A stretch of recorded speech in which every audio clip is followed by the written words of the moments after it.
आप सभी को हरतालिका तीज की हार्दिक शुभकामनाएं। हरतालिका तीज का व्रत भाद्रपद शुक्ल की तृतीया को किया जाता है। ये अखंड सौभाग्य, दाम्पत्य सुख और मनचाहे वर की प्राप्ति के लिए अत्यंत फलदायी माना गया है। आइए सुनते हैं हरतालिका तीज की व्रत कथा। एक बार भगवान शिव ने पार्वती जी को उनके पूर्व जन्म का स्मरण कराने के लिए इस व्रत के महात्म की कथा कही। भगवान भोले शंकर बोले, हे गौरी, पर्वतराज हिमालय पर स्थित गंगा के तट पर तुमने अपनी बाल्यावस्था में 12 वर्षों तक अघोमुखी घोर तप किया। इतनी अवधि तुमने अन्न न खाकर पेड़ों के सूखे पत्ते चबाकर व्यतीत किए। माघ की विकराल शीतलता में तुमने लगातार जल में प्रवेश करके तप किया। वैशाख की जला देने वाली गर्मी में तुमने पंचाग्नि से शरीर को तपाया। श्रावण की मूसलाधार वर्षा में खुले आसमान के नीचे बिना अन्न जल ग्रहण किए तुमने समय व्यतीत किया। तुम्हारे पिता तुम्हारी कष्ट साध्य तपस्या को देखकर बहुत दुखी होते थे। तब एक दिन तुम्हारी तपस्या और तुम्हारे पिता के दुख को देखकर नारद जी तुम्हारे यहाँ पधारे। तुम्हारे पिता ने अपने पूरे दिल से उनका अतिथि सत्कार किया और उनसे आने का कारण पूछा।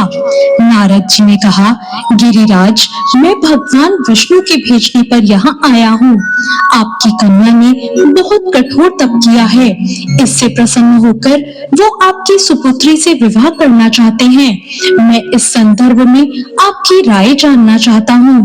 नारद जी की बात सुनकर गिरिराज गदगद हो उठे। उनके तो जैसे सारे दुख ही मिट गए हों। प्रसन्नता पूर्वक वो बोले, श्रीमान, यदि स्वयं भगवान विष्णु मेरी कन्या का वरण करना चाहते हैं तो भला मुझे क्या आपत्ति हो सकती है। वो तो साक्षात ब्रह्म है। हे महर्षि, ये तो हर पिता की इच्छा होती है कि उसकी पुत्री सुख संपदा से युक्त होकर पति के घर की लक्ष्मी बने। पिता की सार्थकता इसी में है कि पति के घर जाकर उसकी पुत्री पिता के घर से भी अधिक सुखी रहे। और फिर तुम्हारे पिता की स्वीकृति पाकर नारद जी विष्णु जी के पास गए और उनसे तुम्हारे ब्याह के निश्चित होने का समाचार सुनाया। मगर इस विवाह संबंध की बात जब तुम्हारे कानों में पड़ी तो तुम्हारे दुख का ठिकाना न रहा। तुम्हारी एक सखी ने तुम्हारी इस मानसिक दशा को समझ लिया और तुमसे इसका कारण जानना चाहा। तब तुमने बताया कि मैंने सच्चे हृदय से भगवान शंकर का वरण किया है, किंतु मेरे पिता मेरा विवाह विष्णु जी से निश्चित कर चुके हैं। मैं विचित्र धर्म संकट में हूँ और अब मैं क्या करूँ? प्राण छोड़ने के अतिरिक्त अब कोई उपाय शेष नहीं बचा है। तुम्हारी सखी बहुत ही समझदार और सूझबूझ वाली थी। उसने कहा, सखी, प्राण त्यागने में इससे क्या होगा? संकट के मौके पर धैर्य से काम लेना चाहिए। नारी के जीवन की सार्थकता इसी में है कि पति रूप में हृदय से जिसे एक बार स्वीकार कर लिया, जीवन पर्यंत उसी से निर्वाह करे। सच्ची आस्था और एक निष्ठा के समक्ष तो ईश्वर को सभी समर्पित करना पड़ता है। मैं तुम्हें घनघोर जंगल में ले चलती हूँ, जो साधना स्थली भी हो और जहाँ तुम्हारे पिता तुम्हें खोज भी ना पाए। तुम वहाँ साधना में लीन हो जाना। मुझे विश्वास है कि ईश्वर अवश्य ही तुम्हारी सहायता करेंगे। और तुमने फिर ऐसा ही किया। तुम्हारे पिता तुम्हें घर पर ना पाकर बहुत दुखी और चिंतित हुए। तुम्हारे पिता ने सोचा, मैं विष्णु जी से विवाह करने का प्रण कर चुका हूँ। यदि भगवान विष्णु बारात लेकर आ गए और कन्या घर पर ना हुई तो बड़ा अपमान होगा। मैं तो कहीं मुंह दिखाने योग्य भी नहीं रहूंगा। ये सब सोचकर गिरिराज जोर शोर से तुम्हारी खोज करवा रहे थे। इधर तुम्हारी खोज होती रही और उधर तुम अपनी सखी के साथ नदी के तट पर एक गुफा में मेरी आराधना में लीन थी। भाद्रपद शुक्ल तृतीया को हस्त नक्षत्र था।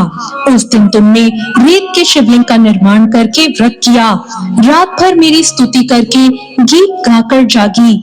तुम्हारी इस कष्ट साध्य तपस्या के प्रभाव से मेरा आसन डोलने लगा, मेरी समाधि टूट गई।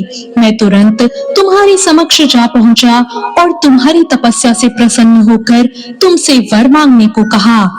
अब तुम अपनी तपस्या के फल स्वरूप मुझे अपने समक्ष पाकर बहुत खुश हुई। तुमने कहा, मैं हृदय से आपको पति के रूप में वरण कर चुकी हूँ।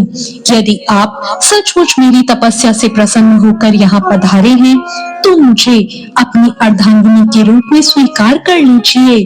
तब मैंने तथास्तु कहा और ये कहकर कैलाश पर्वत पर लौट आया।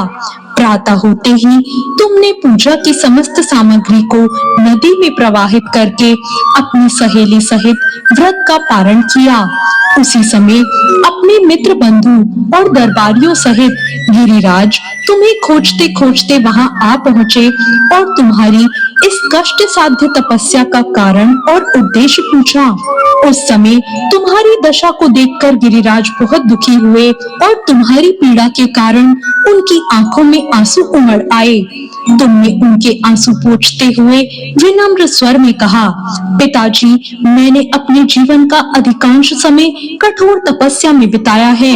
मेरी इस तपस्या का उद्देश्य केवल यही था कि मैं महादेव को पति के रूप में पाना चाहती थी। आज मैं अपनी तपस्या की कसौटी पर खरी उतर चुकी हूँ। आप क्योंकि विष्णु जी से मेरा विवाह करने का निर्णय ले चुके हैं, इसलिए मैं अपने आराध्य की खोज में घर छोड़कर यहाँ आ गई थी। अब मैं आपके साथ इसी शर्त पर घर जाऊंगी कि आप मेरा विवाह विष्णु जी से नहीं, महादेव जी से कराएंगे।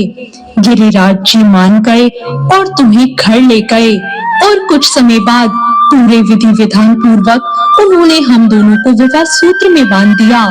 हे पार्वती, भाद्रपद की शुक्ल तृतीया को तुमने मेरी आराधना करके जो व्रत किया था, उसी के फलस्वरूप मेरा तुमसे विवाह हो सका। इसका महत्व ये है कि मैं इस व्रत को करने वाली कुंवारी कन्याओं को मनवांछित फल देता हूँ और विवाहित महिलाओं को अखंड सौभाग्य मिलता है। इसलिए सौभाग्य की इच्छा करने वाली प्रत्येक युवती को इस व्रत को पूरी एक निष्ठा और आस्था से करना चाहिए। इस दिन सुबह स्नान करके व्रत करने का संकल्प लें। कहें, मैं अखंड सौभाग्य की प्राप्ति के लिए हरतालिका तीज का व्रत कर रही हूँ। स्वच्छ वस्त्र धारण करें और लाल, पीला या हरा वस्त्र पहने। पूजा स्थल को सजाएं। भगवान शिव और माता पार्वती की मूर्ति स्थापित करें। व्रत की सामग्री रखें, जैसे कि कलश, दीपक, धूप, फूल, चंदन, रोली और अक्षत, बेलपत्र, धतूरा और आंकड़े के फूल, फल, मिठाई, पान सुपारी, वस्त्र और श्रृंगार की सामग्री। भगवान शिव और माता पार्वती का फिर पूजन करें। शिवलिंग पर जल, दूध, बेलपत्र चढ़ाएं और माता पार्वती को श्रृंगार की सामग्री अर्पित करें। व्रत की कथा सुने या पढ़ें और पूरी रात जागरण करें, भजन कीर्तन करें और बाद में भगवान शिव और माता पार्वती की आरती भी करें। तो ये थी हरतालिका तीज की व्रत कथा। आपको ये कथा कैसी लगी, कमेंट करके जरूर बताएं।